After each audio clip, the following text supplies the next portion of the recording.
याद रखें आप, इलेक्शन डे वाले दिन पोलिंग एजेंट की बड़ी अहम जिम्मेदारियां होती हैं।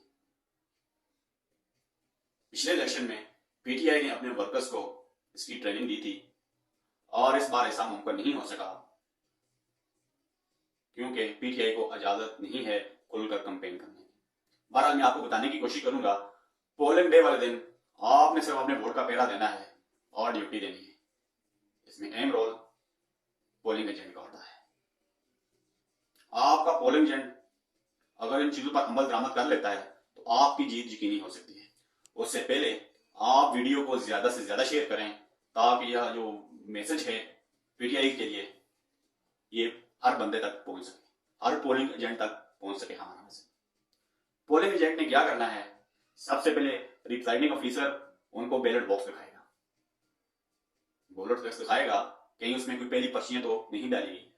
अगर वो बॉक्स खाली है तो फिर ठीक है, उसके बाद वो बॉक्स को सील कर देगा। नंबर 2, वोट वाली पर्चियां। वो जो बुक होगी उस बुक के अंदर 100 वोट होते हैं।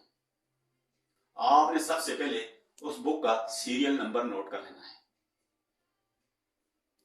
ऐसे ही अगर 4 बुकें यूज हो रही हैं, 5 बुकें यूज हो रही हैं, 6 बुक्स लगी हैं, तो आपने डे बाय डे और इनको तरतीब वाइज इनके सीरियल नंबर नोट कर लेने हैं। उसका फायदा आपको मैं एंड में बताऊंगा सीरियल नंबर नोट करने का क्या बेनिफिट्स है। आप सारी बुक से सीरियल नंबर नोट कर लेंगे, एंड पे जब वोट टैली होंगे तो आपको आइडिया हो जाएगा अगर 6 बुकें यूज हुई हैं तो 600 वोट कास्ट होने चाहिए। अगर तो 600 वोट कास्ट हो गए, 6 बुकें यूज हुई हैं तो फिर तो ठीक है। अगर वोट कहीं ज्यादा निकलते हैं तो फिर गड़बड़ है। जब आप उस सीरियल नंबर को मैच करेंगे तो आपको इजी होगी। और उसके बाद 2 बड़ी अहम चीजें हैं, वो फॉर्म 45 और फॉर्म 46। फॉर्म 45 के अंदर आपके उम्मीदवार का नाम और आपके वोट डालने, और फॉर्म 46 के अंदर आपके कितने वोट कास्ट हुए हैं उसकी डिटेल होगी। और उस डिटेल की जो आपने उसको मैच करना है, आपने जो बुक्स की सीरियल नंबर नोट किए हैं और वोट नोट किए हैं उसके साथ मैच कर लेना है। अगर तो वो डिटेल ठीक है फिर तो वोट ठीक कास्ट हुए हैं। उसके बाद जो आप एक जिम्मेदारी बनती है, आपने इसको व्हाट्सएप करना है अपने उम्मीदवार को ताकि वो जो डिटेल आरओ को भेज सके, क्योंकि एक पर्ची आपको मिलेगी और एक पर्ची रिप्रेजेंटिंग ऑफिसर आरओ को भेजेगा।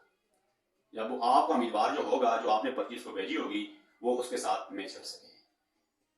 इस तरह आप धांधली को रोक सकते हैं और आप अपनी जीत को यकीनी बना सकते हैं। अगर यकीन माने आप इस चीज पर अमल कर लें तो आपकी जीत यकीनी हो सकती है, पीटीआई की जीत यकीनी हो सकती है। आपने सिर्फ एक दिन अपने वोट पर पहरा देना है और उसका नतीजा आपको अगले 4 साल रोना नहीं पड़ेगा।